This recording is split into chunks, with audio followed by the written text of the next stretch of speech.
Oi, gente, a paz do Senhor Jesus, tudo bem? Bom, essa é a nossa primeira aula gravada, né? Infelizmente não está ao vivo, porque esse mês eu tenho um evento, né, de imersão de cura, então não vou conseguir dar o estudo no horário que a gente está sempre acostumado.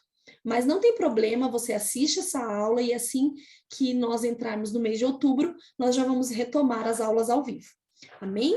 Tá bom? Então, essa é a segunda parte do livro de Neemias. Se você não assistiu a primeira parte ainda, procura aqui no canal a primeira parte para você conseguir entender o contexto. Essa aula eu não vou trazer o contexto, tá bom, gente? Porque eu gastei uns 20 minutinhos lá na aula passada só falando do contexto. Aqui nós vamos direto de onde nós paramos. Bom, como eu expliquei para vocês lá atrás, Neemias, então, veio para fazer essa grande obra, né, que o Senhor colocou no coração dele. Creio muito que foi o próprio Deus mesmo que colocou no coração de Neemias essa missão, essa incumbência de restaurar não só os muros, como as portas de Jerusalém. E aí, na aula passada, nós já vimos todo esse início, quem era Neemias, como foi que aconteceu isso, como ele veio para essa missão, né? E nós paramos mais ou menos no capítulo 3, onde eu falei para vocês, né, que muitos foram chamados para ajudar Neemias, né, na reconstrução dos muros e das portas. Porém, alguns tiveram aqueles, né, que se recusaram. E eu disse na aula passada, olha, Deus chama todos para participar da obra dele. Porém, vão ter aqueles que vão voluntariamente ajudá-lo, né, na expansão do reino, e vão ter aqueles também que vão dizer, não, muito obrigado, quero só ficar vivendo a minha vida, do jeito que eu estou vivendo, tá bom? E aí, gente, o capítulo 3 fala também, né, a respeito das portas dessa construção, né, mais específico com relação às portas de Jerusalém e aos muros. Antes da gente entrar especificamente nas portas, porque são 12 portas, nós vamos estudar uma a uma aqui, de uma maneira geral, lógico, não dá para eu entrar muito profundo, mas de uma maneira geral, para vocês terem uma ideia, que nada na Bíblia é raso, gente, nada na Bíblia é raso, tá? Tudo é muito profundo, inclusive as pessoas que estão que mesmo voluntariamente, as pessoas que se voluntariaram para ajudar na construção, essas pessoas que construíram cada porta tem um significado, exatamente as pessoas certas que colocaram os portais. Então, assim, é muito incrível. Deixa eu só fechar aqui um pouquinho, porque tá vindo muito ar aqui, meu rosto tá ficando bem, bem branquinho, assim. Bom, antes disso, eu queria dizer uma coisa. No capítulo 2, eu já falei isso, né, na aula passada, além dos voluntários, a Bíblia vai relatar aqueles que se opuseram à obra de Deus, que é Sambalate, Tobias e Gesem, né? No capítulo 2, verso 19, vai dizer isso, vai dizer que se levantaram opositores contra a obra que Neemias estava liderando. Então, gente, a primeira coisa que eu queria trazer de reflexão aqui é que Deus, todas as vezes que Deus te der uma missão, todas as vezes que Deus te der um propósito, o Senhor vai sim levantar pessoas. Vão levantar, na verdade, vão se levantar dois grupos. Um grupo de pessoas, ele vai levantar pessoas para te ajudar, porque ninguém faz a obra de Deus sozinho. Ele vai levantar aqueles que vão voluntariamente te auxiliar. E vão se levantar também aqueles que não foram levantados por Deus, mas pelo inimigo, para se opor àquilo que Deus trouxe, né? Espera só um pouquinho, deixa eu só desligar aqui o WhatsApp. Enfim, então, daqui a pouco nós vamos para a parte dos opositores, nós vamos entender, né, dentro da palavra de Deus, quais são as estratégias que Satanás usa para se opor à obra, se opor ao propósito, aquilo que Deus, a missão que Deus nos deu, né, tudo que ele faz. E agora nós vamos direto para as portas. Vamos lá. Gente, a primeira coisa que nós precisamos saber, então, é que Neemias, essa obra de Neemias foi algo incrível, porque ele conseguiu reconstruir as muralhas e as portas em 52 dias. Como foi feito isso? Ele dividiu os grupos, cada grupo, primeira coisa que eles fizeram foi instalar as portas, né? Então, eles instalavam a porta e aquele mesmo grupo começava a reconstruir as muralhas partindo daquela porta. Então, lá naquela outra porta, também tinha o grupo que começava a reconstruir as muralhas até que eles se encontravam nas muralhas, entenderam? E assim, foi incrível. Por quê? Porque ele fez um trabalho tão perfeito de liderança, porque a gente falou na aula passada, né? O verdadeiro líder é aquele que motiva, é aquele que consegue inspirar outras pessoas por um propósito. E ele conseguiu inspirar, e não apenas inspirar, mas organizar para que todos em unidade conseguissem levantar de novo essa terra que o Senhor escolheu. Então, gente, as 12 portas de Jerusalém. Quais são essas portas? Vamos lá. São 12 portas, vou falar uma a uma aqui para vocês, antes da gente estudar.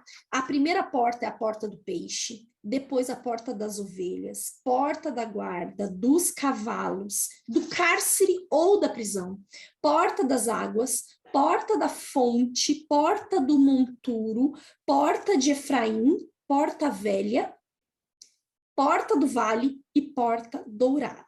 Aqui nós completamos as 12 portas e nós vamos estudar uma a uma, gente, porque cada uma tem um significado. Bom, a primeira porta que eu quero falar para vocês está no capítulo 3, versículo 1, é a porta das ovelhas. Vou ler aqui.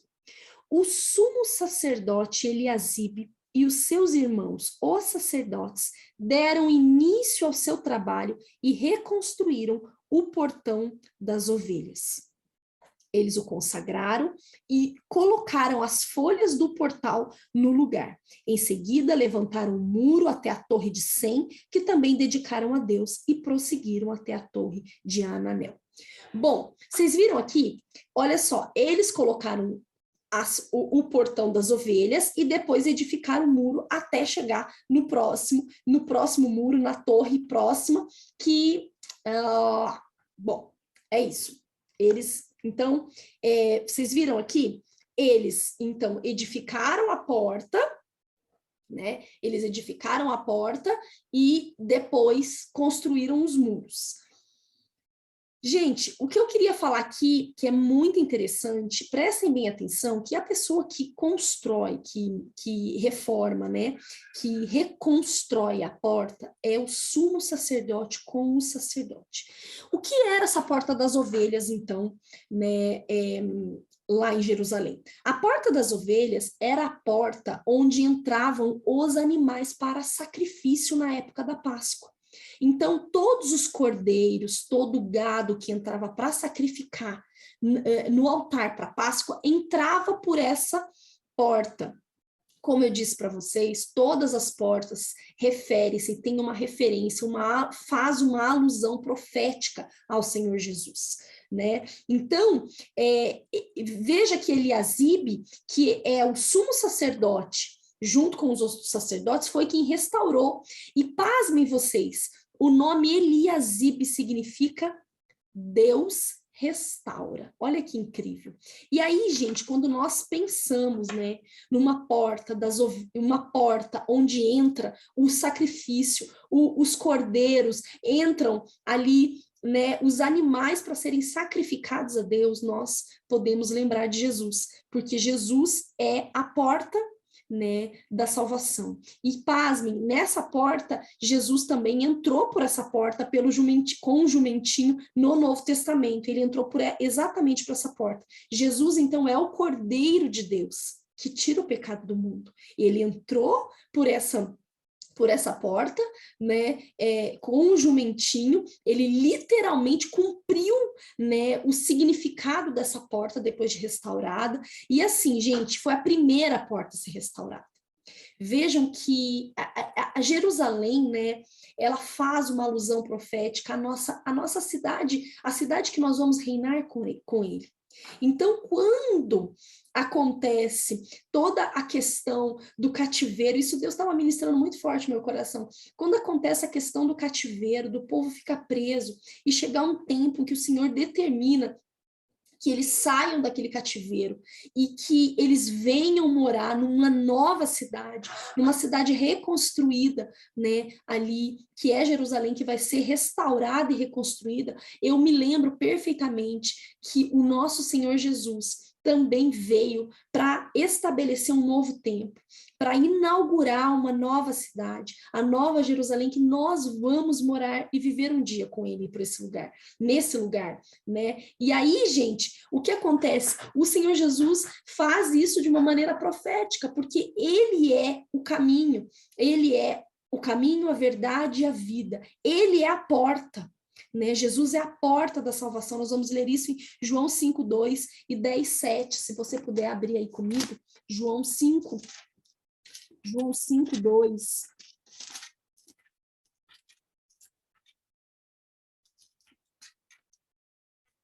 Diz assim: existe em Jerusalém, perto da Porta das Ovelhas, um tanque chamado hebraico Betesda, tendo 5 pavilhões. Não, peraí, não é esse. João 10:7. Então, em João 5:2, vai falar sobre a Porta das Ovelhas. 5:2 vai dizer sobre a Porta das Ovelhas, existe em Jerusalém, perto da Porta das Ovelhas. E João 10:7 vai dizer que, João 10:7 vai dizer, sendo assim, Jesus lhe disse de novo, em verdade vos asseguro, eu sou a porta das ovelhas. Vejam, ele é essa porta. E foi por isso, olha que coisa incrível, que começou a reconstrução de tudo, começou com essa porta. E não foi qualquer pessoa que reconstruiu essa porta. Não foi qualquer pessoa lá que se voluntariou, né? O perfumista que se voluntariou para reconstruir essa porta. Não. Foi o sumo sacerdote junto com os sacerdotes. E eles consagraram essa porta. De todas as portas de Jerusalém, essa daqui é a única porta que foi consagrada. Gente, olha, chega a me arrepiar. É incrível. Por quê? Porque o Cordeiro era ele que ia passar por essa porta. Ele é aquele, tudo que é consagrado é o quê? É de Deus. Quando você consagra algo, é dele. Ele é o dono daquilo. Né? Então, essa porta foi consagrada porque essa porta representava o Filho de Deus. Ele é a porta da salvação. E a única porta que foi dedicada totalmente para o Senhor. Gente, essa porta também é uma coisa muito interessante, né? Que como o sumo sacerdote acabou consagrando essa porta como um ato profético para a vinda do Messias, né? Que passaria por ali anos depois, que nem eu falei para vocês. E além disso, Jesus acaba sendo o nosso sumo sacerdote, né? Ele foi estabelecido sobre o sacerdote, sendo sumo sacerdote. Além disso, uma coisa muito interessante é que essa porta era a única que não tinha nem ferrolho, nem tranca. E isso é muito poderoso, porque o acesso a essa porta não tinha ferrolho nem tranca, não tinha dificuldade. E nós vemos isso com Jesus sendo essa porta de salvação.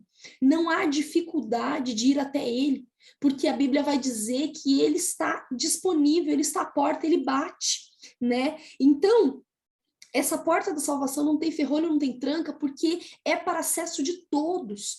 Todos podem ter acesso, né? Todos podem ter acesso à salvação. Então, Jesus vem como simbologia dessa porta das ovelhas, como uma porta ungida lá, consagrada pelo sumo sacerdote, construída pelos sacerdotes, representando que ele estava restaurando o sacerdócio eterno, como sumo sacerdote depois que ele viria, né? Então, olha que coisa incrível. A segunda porta, que é muito interessante também, gente. E mais uma coisa da porta das ovelhas: Jesus é o cordeiro que passa, né? Ele vai como ovelha muda para o matador, ele é o cordeiro de Deus. Então, ele passa por essa porta também. Então, tem toda uma simbologia. A segunda porta é a porta do peixe. Bom, a porta do peixe, o que é a porta do peixe? A porta do peixe, ela representava a entrada e saída de peixes do mercado pesqueiro, era a circulação, a entrada de peixes era onde se fazia o mercado pesqueiro ali. E é muito interessante que durante muito tempo o peixe foi relacionado ao cristianismo, né? E é muito interessante, muito... Ai, meu Deus do céu, tá doendo. É incrível, né, ver que peixe fala de multiplicação. Essa porta do peixe vai dizer também, vai se referir também a Jesus, porque, gente, peixe em grego é ictus. E esse termo ictus, cada letra, cada inicial diz, refere-se a Jesus Cristo, Filho de Deus Salvador. Olha que coisa incrível. Bom, o peixe, ele é a representatividade de multiplicação, de circulação, de movimento, né? Movimento, circulação, multiplicação, e isso diz muito respeito, né? Quando nós vamos fazer a simbologia, na verdade, essa porta é a porta do evangelismo. É a porta onde o cordeiro, lá na porta das ovelhas, o cordeiro veio, o cordeiro foi imolado, foi estabelecido o sumo sacerdote, e agora o reino vai ser implantado na terra. E como esse reino vai ser implantado na terra? Através do evangelismo, as boas novas que nós temos que compartilhar, essa multiplicação, e tudo vem e acontece também por meio de Jesus, né? Lá em Mateus 4,19, depois você pode abrir, né? O 13,47, também vai dizer, no 4,19 vai dizer que o Senhor Jesus diz, eu os farei pescadores de homens. Né? Então, essa porta é a porta do evangelismo. A terceira porta é a porta da guarda. A porta da guarda, gente, era uma porta de inspeção e coleta que ficava próxima ao templo, né? Aqui, eu não li a porta do peixe está no 3:3, vou ler aqui. Os filhos de Asená edificaram a porta do peixe, colocaram-lhe vigas e lhe assentaram as portas com seus ferrolhos e trancas reforçados. Vejam que a porta do peixe já tem ferrolho e tranca, tá? Essa porta já tem ferrolho e tranca. Por quê, gente? Porque não é fácil. Não é fácil passar, a porta é estreita, o caminho é apertado e poucos passarão por ele, né? Todo mundo tem acesso, mas poucos ficarão nesse caminho, né? E aí, deixa eu ver aqui, agora nós vamos, deixa eu ver aqui se tem alguma coisa aqui que eu anotei. Não, só isso mesmo. Bom, a próxima que eu disse para vocês é a porta da guarda, que está no 3:31.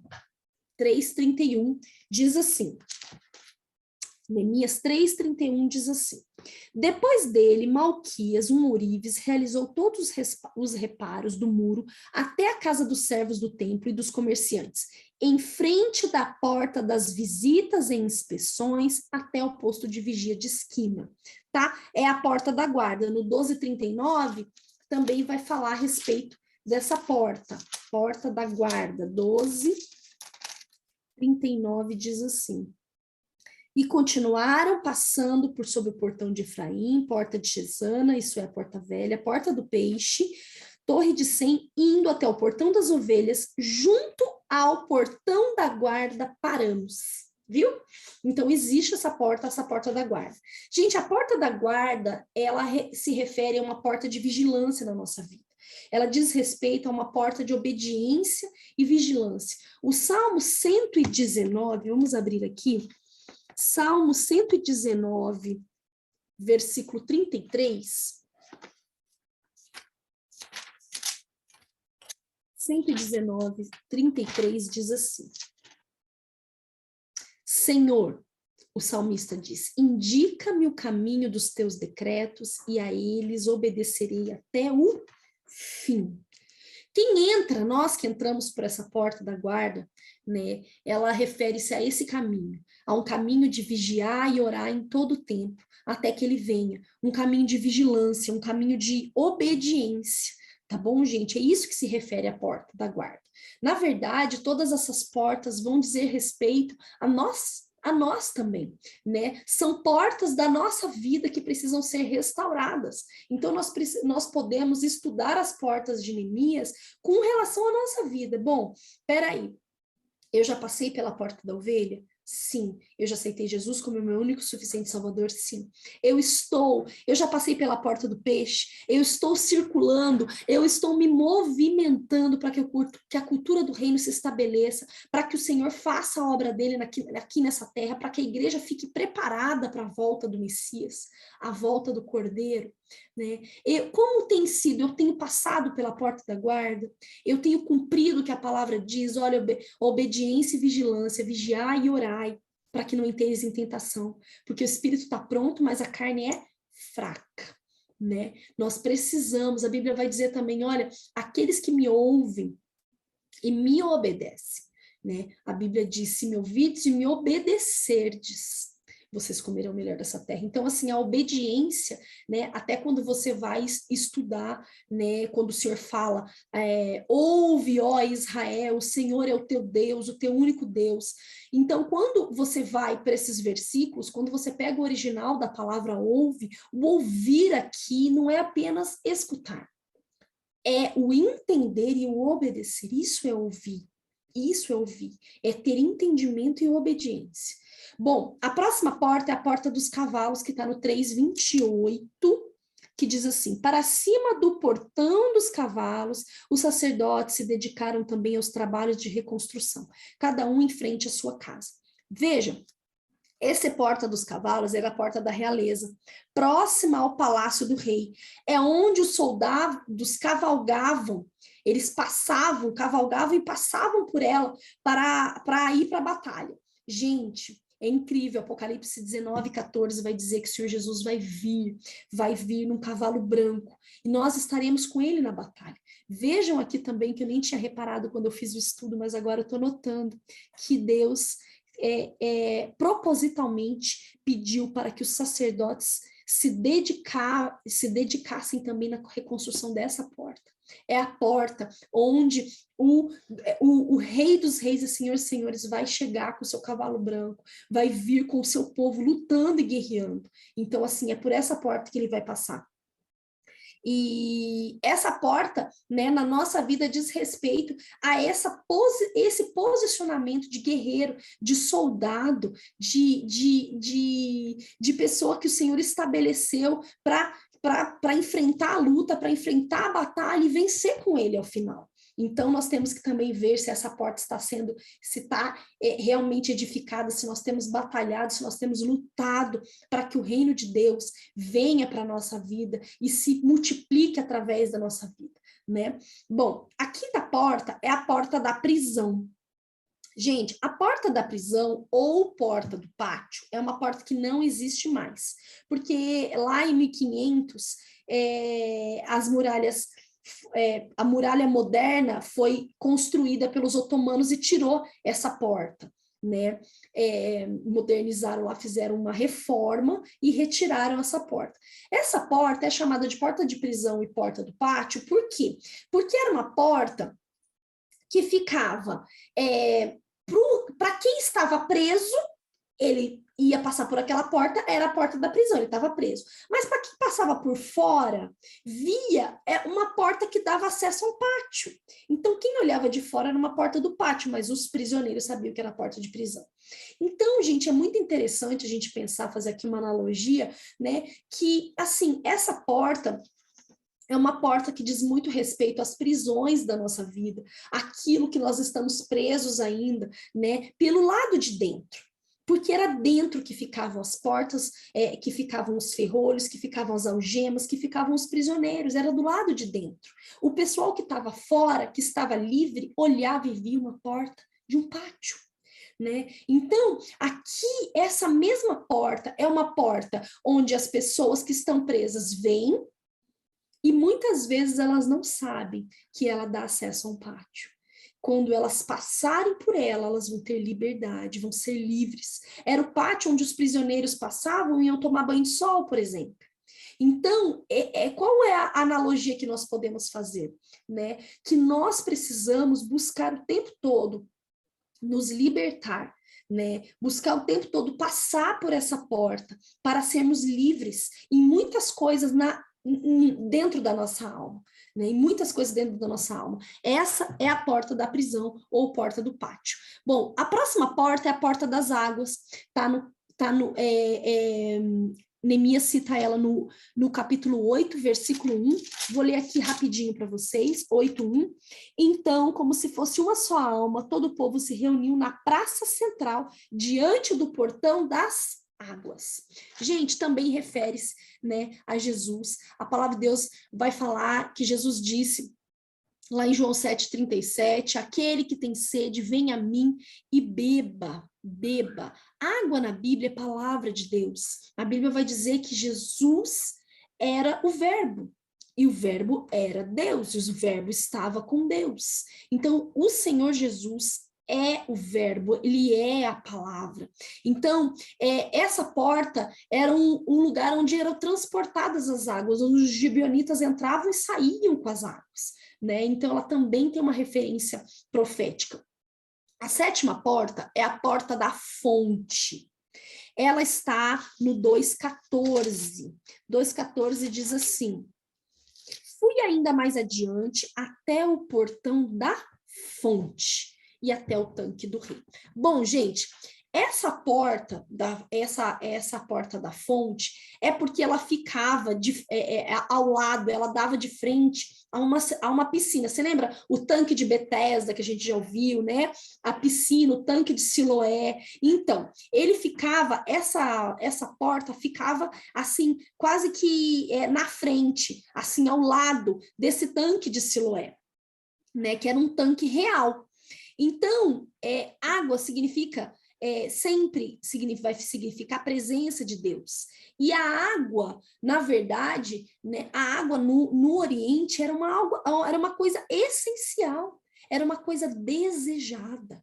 E aqui, né, a porta da fonte, Jesus é a fonte de águas vivas. Isso faz uma analogia de que ele é essencial, de que ele é desejável. É algo que sem ele, sem água, ninguém sobrevive, sem ele também ninguém sobrevive, né? A Bíblia vai falar que se nós crermos nele, do nosso interior, né, fluirão rios de águas vivas. Ele estará em nós, fluindo em nós e através de nós, né? Então, essa é a referência. Depois você pode ler também João 9, do 1 ao 7, você lê lá, João 4,14, vou ler aqui, não vai dar para ler tudo, mas eu já vou ler aqui, João 4,14.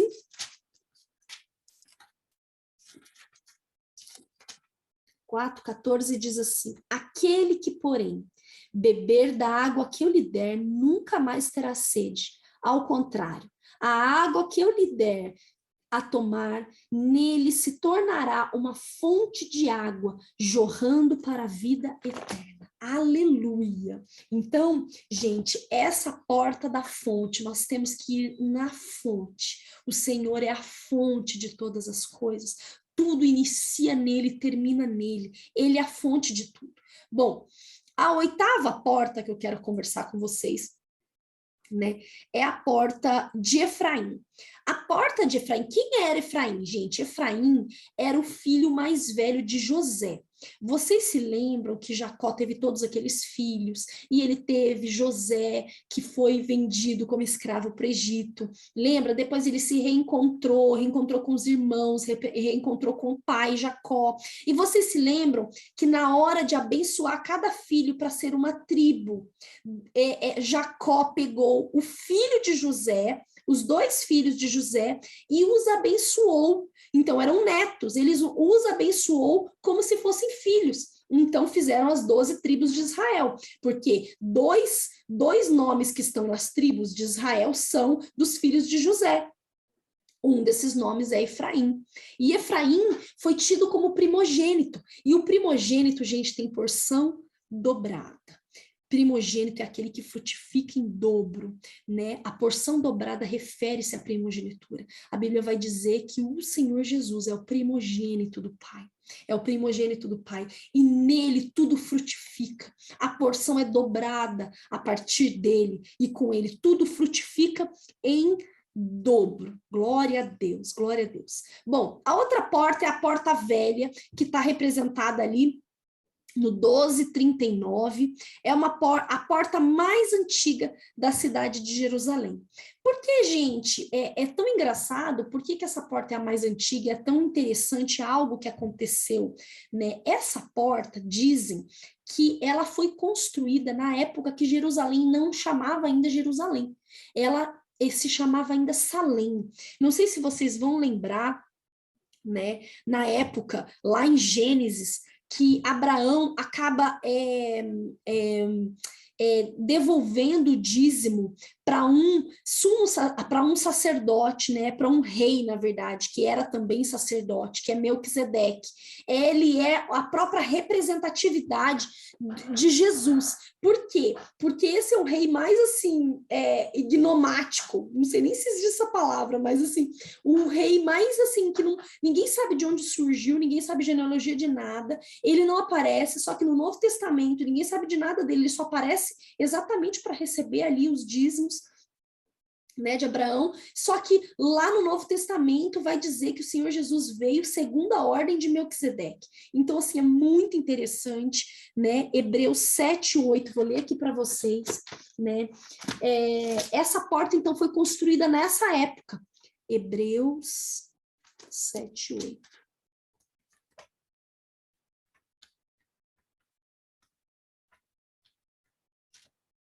Hebreus 7:8. Diz assim.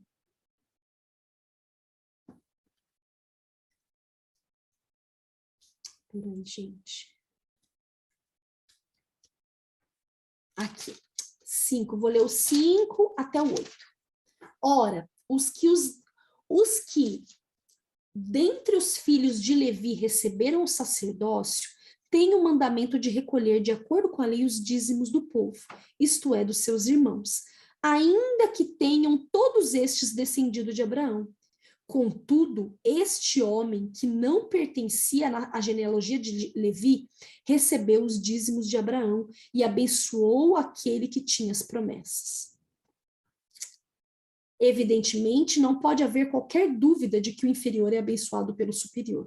No primeiro caso, são homens mortais que recebem o dízimo, ou seja, o povo de Levi, a tribo de Levi não foi toda consagrada com sacerdócio? Vocês se lembram disso? Que eles são descendentes de Arão? Então, a tribo de Levi foi toda consagrada... Desculpa, não é descendente de Arão, não. Acho que a tribo de Levi foi consagrada ao sacerdócio, porque quando Moisés voltou e o povo tinha feito o bezerro, eles não se contaminaram, né? E eles não quiseram se contaminar, e eles na hora decidiram pelo Senhor, então o Senhor separou eles para o sacerdócio. Então o sacerdócio viria dos levitas, da tribo de Levi, e também daqueles que viriam de Arão. E aí eles eram responsáveis por recolher os dízimos. Porém, na época de Abraão, que não existia ainda sacerdócio nem nada, foi constituído um sacerdote, que era Melquisedeque, aqui, ó. E por assim dizer, pode-se entender que Levi, que recebe os dízimos, entregou-os por meio de Abraão, pois quando Melquisedeque se encontrou com Abraão, Levi ainda não havia sido passado, havia sido gerado por seu pai. Tá bom? Então tem toda essa característica de sacerdócio. E essa porta velha, ela foi construída na época de Salém, quando Jerusalém não era ainda Jerusalém, né? Primeiro ela foi Salém, depois ela se tornou Jerusalém. E, gente, o que significa a porta velha?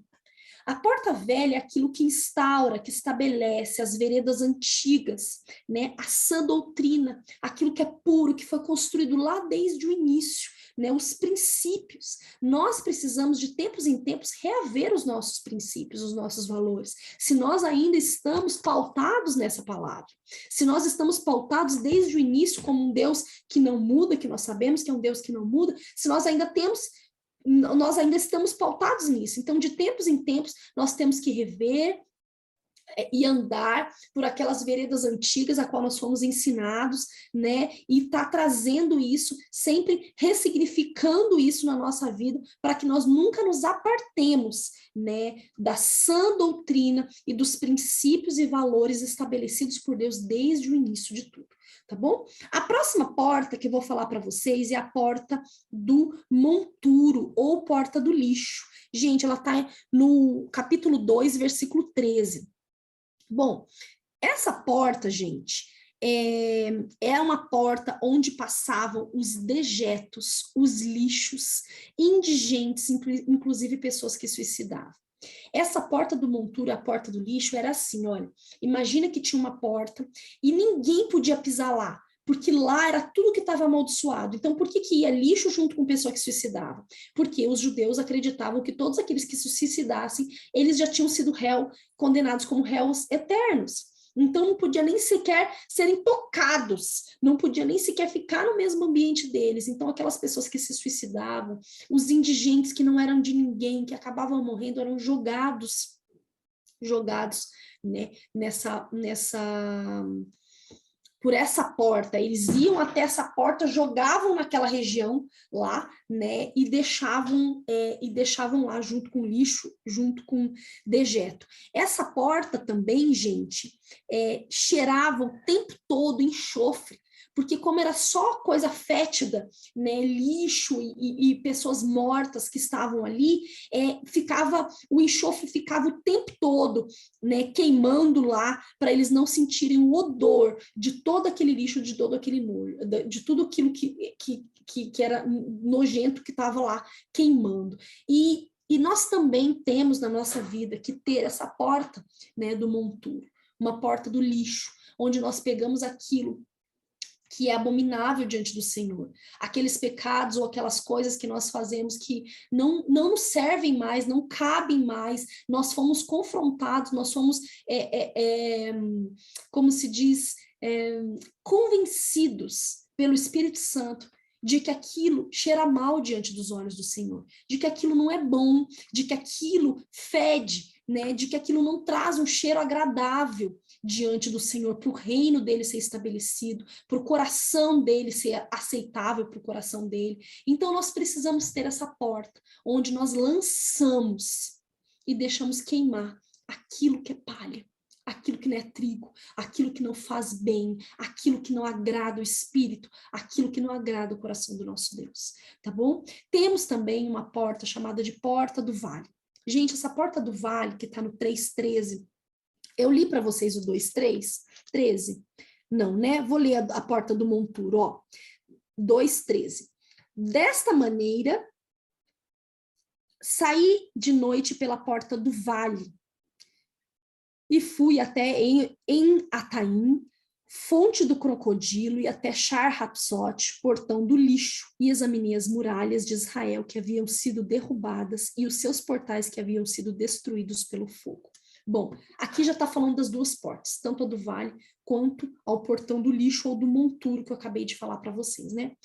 Por que essa porta era chamada porta do vale? Tá vendo como elas estão perto uma das outras? Porque exatamente, né, essa porta do vale, ela dava para o vale de Rinom, né?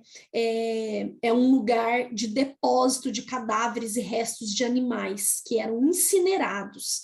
Bom, gente, na verdade, esse lugar onde fica esse vale de Inom é um vale onde o povo de Israel fazia muito sacrifício para Baal e para Moloque, né? Eles entregavam seus filhos e filhas, né, como sacrifício para essas entidades. Já expliquei para vocês em outros estudos, né, que Moloque e Baal, eles aceitavam, eles eram entidades que queriam se alimentavam de sacrifício vivo, né? Moloque, os pais, ele tinha uma boca enorme e dentro dessa boca dele tinha fogo e os pais levavam as crianças para serem sacrificadas, jogavam a criança lá e a criança era totalmente queimada naquela boca, né? E Baal também aceitava sacrifícios, inclusive de pessoas adultas, né, se sacrificavam, ou outros sacrificavam outras pessoas lá para adorar essas entidades. E esse Vale de Inom é muito interessante, porque, gente, ele era o principal altar de Moloque na cidade de Jerusalém. E esse vale, na época de Jesus, ele virou, né, um depósito de lixo depois em Jerusalém. E literalmente um lugar amaldiçoado. Em um dos sermões de Jesus, ele compara esse vale com um inferno. Vou ler aqui para vocês em Marcos 9. Marcos 9, 47 e 48. Marcos 9, 47 e 48. Assim que ouviu que era Jesus de Nazaré, começou a gritar. Aqui, gente, Marcos 9 está falando aqui a cura do cego de Bartimeu. Jesus, filho de Davi, tem misericórdia de mim. Muitos o advertiram severamente para que ele se calasse. Contudo, ele gritava ainda mais, filho de Davi, tem compaixão de mim. Foi então que Jesus parou e pediu, chamai-o. E assim foram. Ai, gente, desculpa, eu tô lendo 10. É o 9, por isso que eu não tô encontrando. É o 9. 9, 47, 48. Bom, gente, vamos lá. Ó, então, aqui, Marcos 9, 47 e 48. E ainda, se um dos teus olhos te levar a pecar, arranca-o. É melhor entrares no reino de Deus com apenas um dos teus olhos do que possuindo os dois olhos serem atirados no inferno. Naquele lugar os teus vermes devorarão, devoradores não morrem, as chamas nunca se apagam. Essa palavra inferno aqui, que está aqui nesse versículo, é do grego gena, tá? Que essa palavra gena é no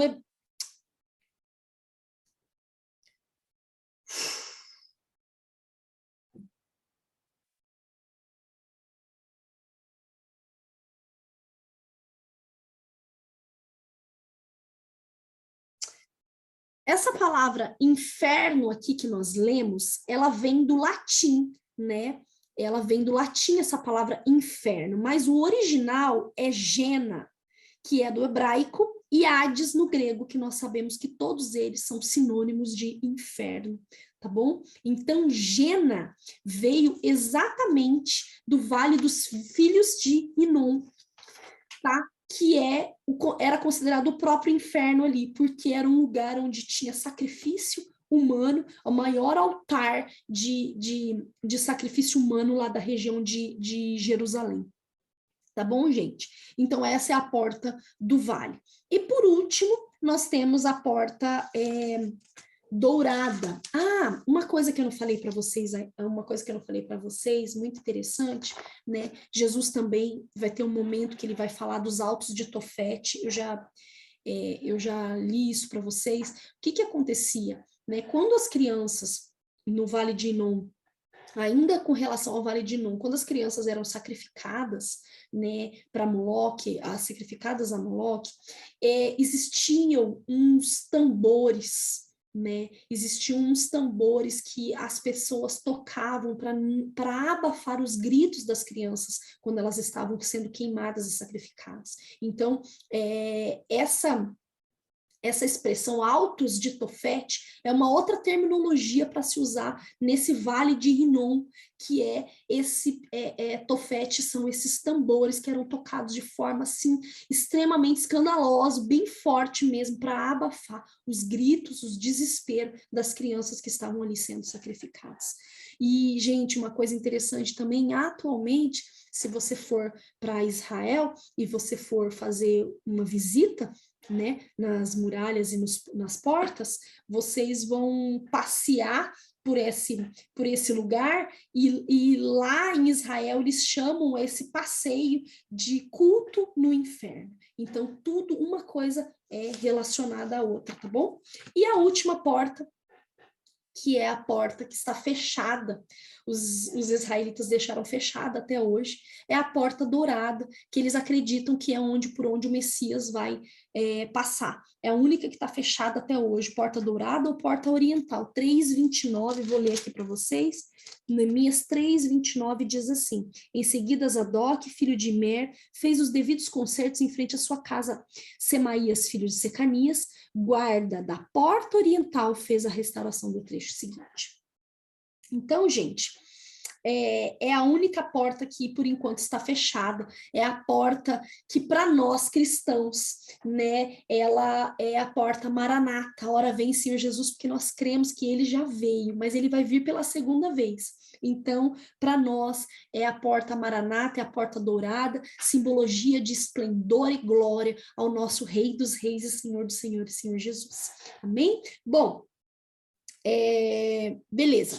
Finalizamos aqui as portas, né, gente? Agora, nós vamos falar um pouquinho e rapidamente do capítulo 4 e o capítulo 6, que diz respeito aos inimigos, aos opositores de Neemias, né? Eles que se opuseram a Neemias, os 3 que se opuseram, capítulo 2, versículo 19, diz assim: no entanto, quando Sambalate, o Horonita, Tobias, o oficial amonita, e Gesem, o árabe, tomaram conhecimento destes feitos, zombaram de nós, desprezando-nos e questionaram: o que é isso que estáis fazendo? Tentando fazer? Quereis rebelar-vos contra o vosso rei? Bom, gente, aqui, né, nós temos 3 opositores. Sambalate, que é o Horonita, que ele veio de Moabe, era o governador de Samaria, ele era um moabita. Gente, quem eram os moabitas? Os moabitas são descendentes da relação incestuosa de Ló com a sua filha mais velha, né? Então veio toda a descendência de Moabe dessa relação incestuosa. E aí, o segundo oponente é Tobias, a amonita. Quem são os amonitas? Gente, nós já estudamos também. Eles também são fruto da relação incestuosa de Ló com uma de suas filhas, mas porém a filha mais nova, que deu... que gerou toda a tribo, né, toda a linhagem dos amonitas, né, com a filha dele mais nova. E Tobias era chefe do exército de Samaria. Então, Sambalate era governador de Samaria, Tobias era chefe do exército de Samaria, os dois se conversavam, né? Porque da mesma são entidades ali, Amon e Moabe, são entidades com as mesmas características de perversão sexual, né? Vindo dali desse legado, mau legado que Ló acabou deixando, né? Os 2 primeiros incestos da Bíblia. E o terceiro oponente é Gesem, que é o arábico. Ele era governador da província dos arábios, tá bom, gente? Esses 3 se levantaram e eles fazem muitas coisas. O capítulo 4 inteiro e o capítulo 6 vão falar todas as artimanhas deles como oponentes da obra de Deus. E isso é mais uma coisa que nós precisamos pôr na cabeça, né? Já falei isso no começo daqui do estudo, vou falar de novo. Todas as vezes que vocês tiverem uma missão em Deus, você terá opositores. E aqui, depois vocês podem ler, eu vou só citar, porque senão vai ficar muito extenso o vídeo, mas vamos aprender agora 6 tipos de estratégias, né, que o inimigo usa contra aqueles que estão realizando a obra, né, que estão fazendo aquilo que Deus mandou. Preste muita atenção. A primeira estratégia é o escárnio e a ridicularização. Capítulo 4, verso 1 e 3, olha o que acontece. Quando Sambalate tomou conhecimento sobre a obra da restauração das muralhas que estavam implementando, ficou irado, ridicularizou os judeus, tá? Escárnio e ridicularização.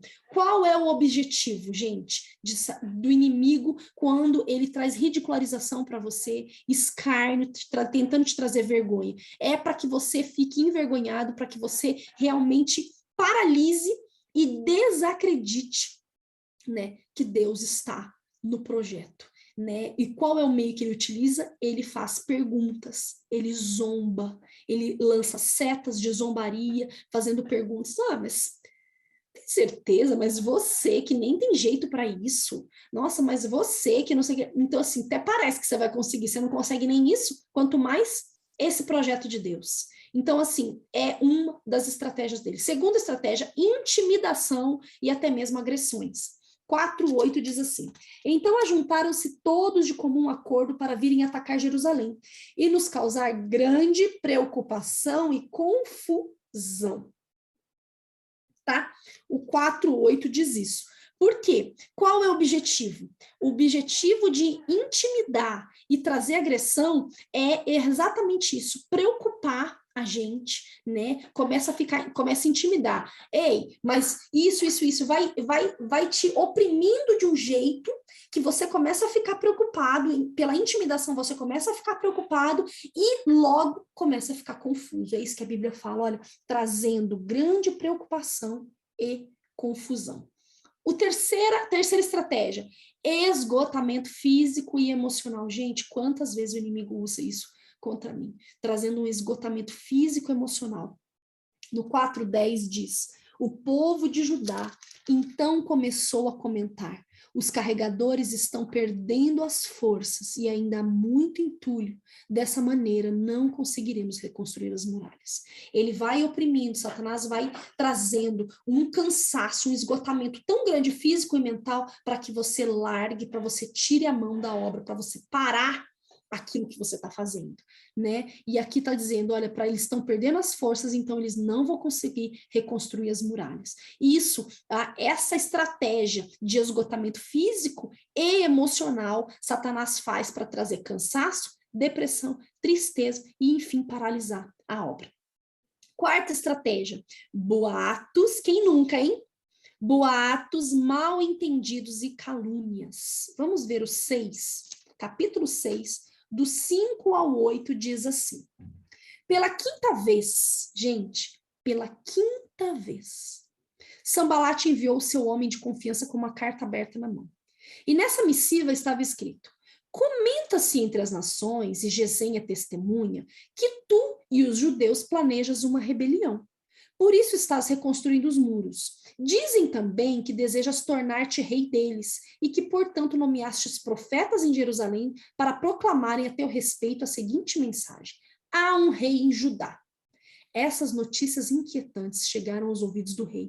Por isso, é bom que venha depressa e esclareçamos esse assunto. Gente, quantas vezes Satanás inventa mentiras, calúnias, né, mal entendidos. Através de mentira, ele faz uma bagunça na nossa vida. Ele inventa coisas e outras pessoas acabam acreditando.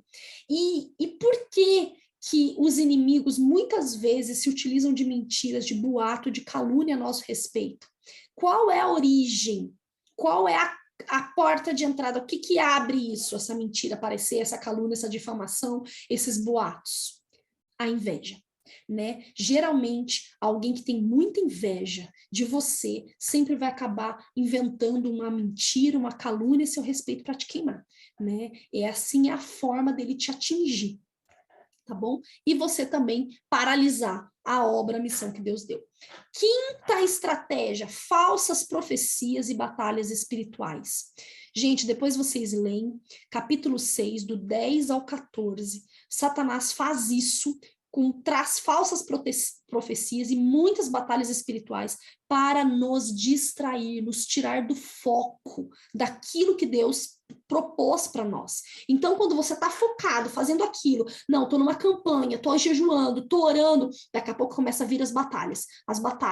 Falsa profecia, traz confusão, mais batalha, ele acaba te distraindo e te desfocando. E a última estratégia é revoltas e até mesmo sabotagem entre as famílias. Você pode ler depois. Elimina revolta e começa a auto-sabotar você ali dentro da própria família para que você também pare a obra. Mas a palavra que eu quero deixar hoje, embora todas essas estratégias existam, estão aqui, ó, na palavra, tá? Não é à toa que estão aqui, não é só contra Neemias que o inimigo se levantou através dessas 3 pessoas, né? Sanbalat, Tobias e Gesem, através desses 3, não foi só com Neemias, acontece conosco também. O inimigo levanta pessoas para se opor com a obra que Deus está fazendo na nossa vida, se opor, trazer oposição, trazer desânimo, tentar nos parar. Mas a boa notícia é que, apesar da oposição à obra de Deus, as muralhas foram reconstruídas e as portas reparadas. Isso significa que, embora exista toda essa oposição que Satanás está tramando e fazendo contra o que você está tentando fazer para o Senhor, a obra de Deus vai vencer. Essa oposição vai ser vencida. Amém? E aí, gente, o capítulo 5 vai comentar do livro de Neemias, já estamos encerrando aqui. O capítulo 5 vai falar a respeito de um verdadeiro líder de Deus. Por quê, gente? Porque as pessoas que se voluntariaram para reconstruir os muros e assentar as portas, elas acabaram deixando a vida delas particular para estar nessa obra, nessa missão. E o que aconteceu? Quem não estava participando, os nobres e os juízes, né, começaram a cobrar impostos altíssimos dessas pessoas. Só que, poxa, elas começaram a passar fome, por quê? Porque elas tinham deixado de trabalhar, de fazer os seus negócios particulares para reconstruir a obra. Então, Neemias prontamente chamou esses nobres, esses juízes, repreendeu eles no capítulo 5, versos 6 e 7, você vai ler isso. Mandou, inclusive, que eles restituíssem o povo, porque o povo estava fazendo uma grande obra de forma voluntária, e eles não poderiam passar fome, não poderiam passar necessidade, e como governador ali, Neemias mesmo deu o exemplo, é muito lindo essa parte, de que ele mesmo, todo aquele tempo trabalhando ali, não estava explorando o povo, e nem sequer usufruindo dos seus direitos como governador que ele poderia, né? De todo luxo como governador. Pelo contrário, ele se colocou na mesma posição daqueles que trabalhavam, porque a obra era para o Senhor, a obra era para Deus, a obra era para o povo. Então, é um exemplo lindo e maravilhoso de um verdadeiro líder. Leiam depois, capítulo 5, do 1 ao 19, faz muita diferença, é muito edificante, tá bom? O capítulo 7, né? Estou pulando para o 7, porque o 6 a gente já viu lá nas estratégias, o 4 e o 6 foram as estratégias dos opositores, o 5 fala de um verdadeiro líder, o 7 fala de toda uma genealogia, o 8, capítulo 8, Esdras, lembra de Esdras, aquele que veio para purificar o povo depois da reconstrução do templo por Zorobabel, vem Esdras para ler a Torá e tudo, ele era um escriba, né? Esdras vem agora, com a reconstrução, ele era contemporâneo de Neemias, ele vem também para ler a Torá para o povo. No 9, acontece no capítulo 9, depois que Esdras lê a Torá, o povo entra num profundo arrependimento e confissão de pecados. É muito lindo, isso nós vamos ter que ler, tá? 9, verso 1 e 2. Vou ler aqui para vocês. No dia 24 deste mês, se ajuntaram os filhos de Israel sob jejum e vestidos de pano de saco e terra jogada sobre as cabeças, em sinal de humilhação e arrependimento. E os de ascendência israelita se separaram de todos os gentios estrangeiros, colocando-se em pé e confessaram todos os erros, pecados e perversidades dos seus pais, assim como as suas faltas pessoais. Gente, esse povo que estava reconstruindo os muros, assentando as portas, depois de entenderem a Torá e todo o pecado que a nação tinha cometido, eles se posicionaram em humilhação e confissão diante de Deus, para pedir perdão não apenas só pelos pecados e falhas pessoais deles, mas por tudo aquilo que a ascendência deles tinha feito, que os pais tinham feito. Aqueles que inclusive morreram de repente lá na Babilônia. Era uma nova geração. Mas vejam, gente, nada, como no mundo espiritual não tem tempo nem espaço, não dá para a gente falar o que o avô fez não diz respeito a mim hoje, não tem nada a ver hoje. No mundo espiritual tem, porque o nosso Deus é um Deus geracional, é um Deus de linhagem. Ele fala para Abraão, olha, Abraão, em ti serão benditas todas as famílias da terra. né? Eu sou o Deus de Abraão, de Isaac, de Jacó. Ele é um Deus de geração, um Deus de linhagem. Então não tem como. E o povo aqui, eu creio, né, discernindo o caminho que o Espírito Santo de Deus estava levando eles para isso. Eles fizeram tudo. Eles reconstruíram os muros, assentaram as portas, leram a lei, se humilharam e pediram perdão a Deus pelos pecados, para depois, no capítulo 10, vocês vão ver, eles comemoraram, e eles fizeram a festa dos tabernáculos, porque uma nova história se iniciava ali. Né? O Senhor, no capítulo 10 ainda, eles fazem um pacto de guardar a Torá e nunca mais abandonar a casa de Deus, né? Nem de deixar o templo desleixado, nem nada. Depois eles santificam os muros, fazem a santificação dos muros e dedicam louvores a Deus no capítulo 12. No capítulo 13, Neemias volta para a Babilônia, como ele prometeu ao rei Artaxerxes, e depois, mais tarde, infelizmente, ele volta para a Babilônia e ele fica sabendo notícias de que o povo lá está se perdendo tudo de novo e ele acaba voltando, né? Inclusive, nessa parte que o povo está se perdendo, Eliacibe, que era o sumo sacerdote lá, o sacerdote responsável pelo templo, emprestou, irmãos, uma sala do templo para quem? Para Tobias, porque Tobias, acabou que Tobias era parente dele, né? Gente, olha, um absurdo. Tobias era parente dele, ele acabou emprestando uma sala, e aí Neemias ficou extremamente indignado, vocês vão ler isso a partir do capítulo 13, verso 8 e 9, e fica indignado, volta, né? Por quê? Porque além disso, não estavam pagando os dízimos e as ofertas para os levitas acabaram fugindo de Jerusalém, né? Outra coisa, eles não estavam guardando o sábado, porque o sábado era um dia dedicado ao Senhor, pelo contrário, estavam trabalhando de sábado ao redor dos muros, olha que absurdo. E para ajudar ainda o povo, estava se casando com as mulheres moabitas e amonitas, inclusive o sumo sacerdote, né? O filho do sumo sacerdote era genro de Sambalate. E aí, gente, no 13, 25, vocês vão ver que Neemias acaba perdendo as estribeiras depois de tudo que ele fez, o povo ainda estava se corrompendo. E é isso, né? Finalizamos aqui o livro de Neemias. Quero deixar para vocês, por último, 7 características e virtudes que nós aprendemos com Neemias, rapidamente, porque já passamos do tempo. A primeira virtude é empatia, né? Ele teve empatia por um povo que ele não estava vivendo junto, um povo que estava lá sendo destruído, ele estava muito bem obrigado lá no Palácio do Rei, mas ele teve empatia, ele teve quebrantamento, né? Se quebrantou, se humilhou, se rendeu e orou por aquele povo, né, para que o Senhor movimentasse o mundo espiritual e restaurasse aquele povo. Neemias também teve disciplina na oração e no jejum. Quarta característica, ele se arrependeu e fez a confissão para trazer um avivamento para aquele povo, para trazer uma nova história, porque ele sabia como funcionava o mundo espiritual. Né, irmão? Se nós queremos que os nossos descendentes, os próximos depois de nós, venham viver histórias novas em Deus, nós precisamos reconstruir as muralhas, nós precisamos reedificar os muros, nós precisamos reconstruir as ruínas antigamente assoladas, para que a nova geração venha e seja um estouro, né, no mundo espiritual. 5, a quinta característica, Neemias teve firmeza nas promessas de Deus.